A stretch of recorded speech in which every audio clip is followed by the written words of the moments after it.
right, we will start with one that is not exactly a special effect, but it comes very handy. And it's the different ways we have to mute strings on the Weissenborn, okay, when we play it lap steel. Basically, we have right hand muting that we use it with the palm of the hand, just placing it very lightly over the bridge, okay? We can also do some muting with the little finger or even the ring finger when you're playing certain things and you don't want one specific string to sound, you know, so you can use that finger.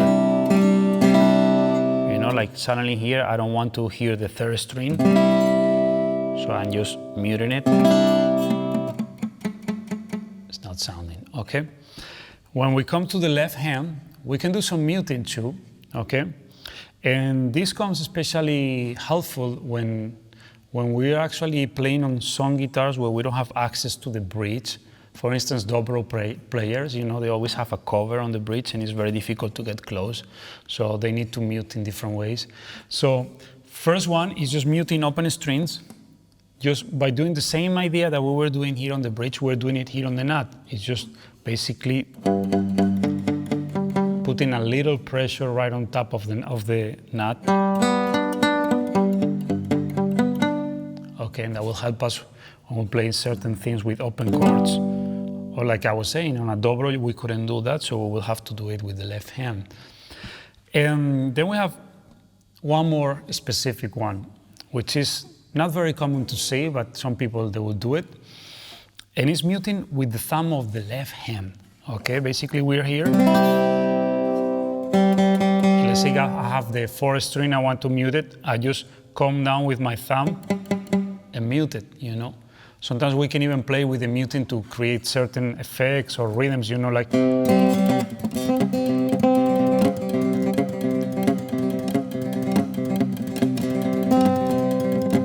Okay, this also comes very helpful for dobro players, for instance, yeah, they don't have access to the bridge.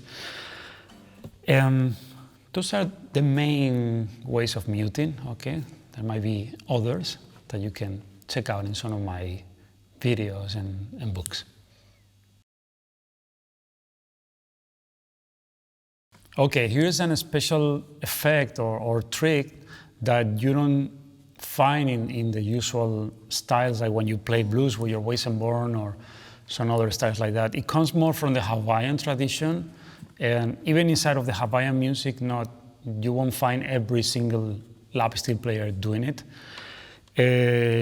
Used to be done a lot with the old players, you know, in the 1930s and 40s.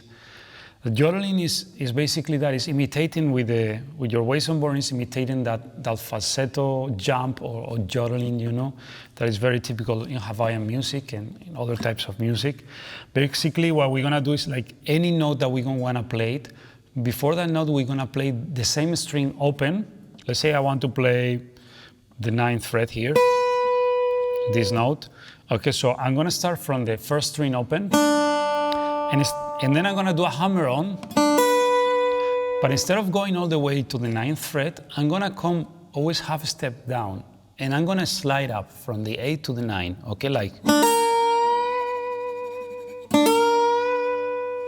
And a little vibrato makes it really nice right after. So you can have.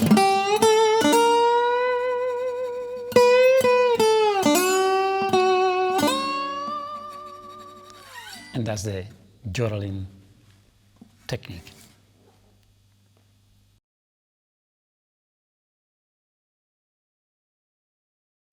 Something really cool that we can do in the lap steel is sliding harmonics. But we can do some easy things like playing the harmonic, like an artificial harmonic, and then just sliding it. But we can also do that with the natural harmonics, okay? It's funny because the natural harmonics are the easier to play, but are more difficult to slide, okay? And then the artificial harmonics are more difficult to get to play, but they are easier to slide. But anyway, how we do that with the natural harmonics is basically we play the natural harmonic, like on my 12th fret here. And I'm gonna come from down here, and the trick is how we land, okay? We want to land on the string like if we were doing a hammer-on, which means we don't land with the muting fingers first, but with the bar first, and then we slide.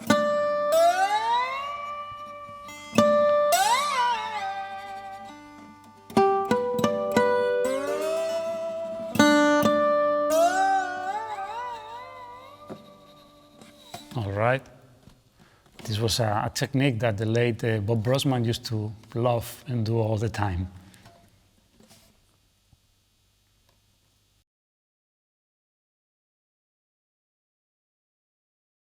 Here's a really cool special effect that you can do with your Weissenborn, okay? And it's the wah-wah effect, okay? It's really cool, very simple to do. You're basically just putting the tip of your bar on the bridge, on the string you want to get the wah-wah, and you're gonna move left and right on the bridge. It's just like you move basically 1 millimeter, something like that.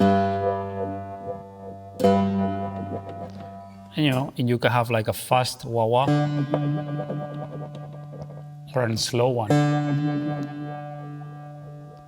So basically, as you can see, we have to cross our hands, bar on top, okay?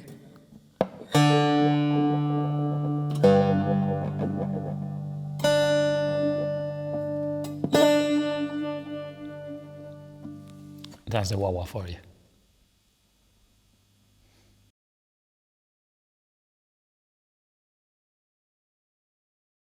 Now we're starting to get into less common effects or tricks that we can find in the Weissenborn or the lap steel playing.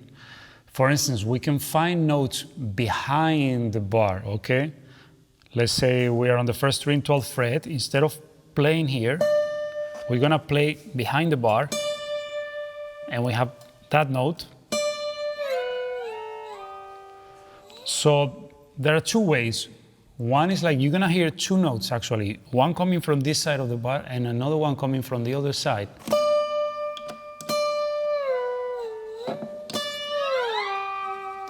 If you only want to get the note behind the bar, you need to actually mute the string on the right side of the bar, okay?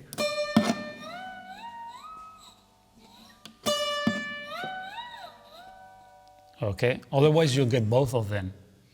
And obviously you want to get the note on the right side of the bar, that's the normal playing.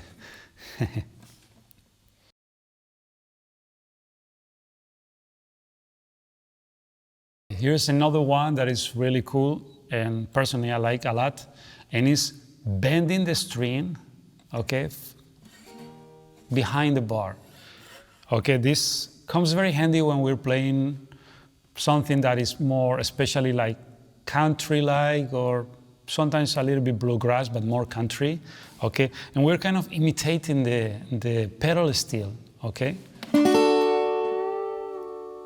So basically what we're gonna do is we're gonna bend the string behind the bar. How we do that? We place the bar, I'm on the 7th fret, and I'm gonna take, sometimes I can do it with one finger or even two fingers, okay, depending on the string and if you need a lot of pressure. And you just take and pull the string, okay, to bend the string and get. But now that's not the only trick here. You have to be very careful that when you grab the string with the finger, you don't press it down, because if you press down, you're gonna pull it away from the bar, and the string is not gonna be in contact with the bar, and you're gonna lose the sound. So be careful with that, okay? Even if you can grab it and push it up against the bar, that's even better to hold the sound.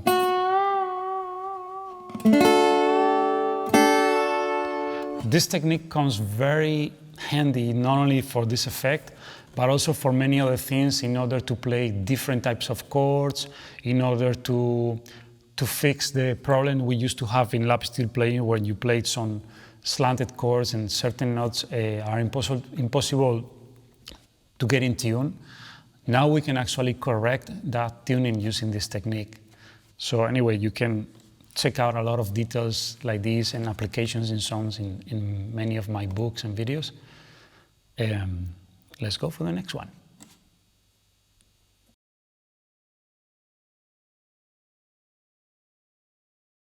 This is one technique, actually, personally, I imported it from the classical guitar tradition, you know. There is an effect that we can do there that is brushing the strings. And it's like it sounds like a little kind of tremolo, okay, on like a brush. So basically, it's very easy. We just place the chord, for instance, and we're just gonna brush with one finger. It could be the index or the middle. You can do it in one spot. I like traveling through the strings, you know, like if we do it in one spot, we're gonna get that. If you're using finger picks, you're gonna get more volume. If you're using only the skin without finger picks, it's gonna be softer and more difficult to hear, okay? But it's also smoother. So that's the brushing, tremolo, whatever you want to call it, and also traveling.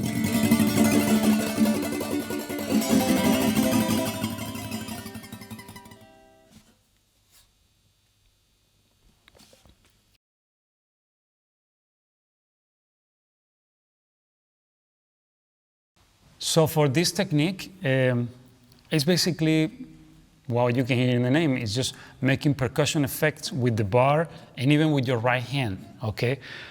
It's very easy. The way we do it is just, we just hit with the bar, okay? But you can find some really cool combinations if you combine them with the fingers on the right hand, especially if you're using picks, because you're gonna get a sharper sound, you know?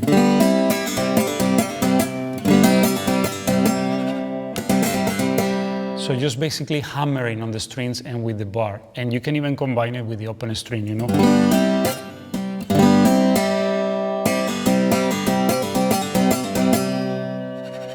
Okay, it's just that percussive effect. You can actually check it out in many of my songs.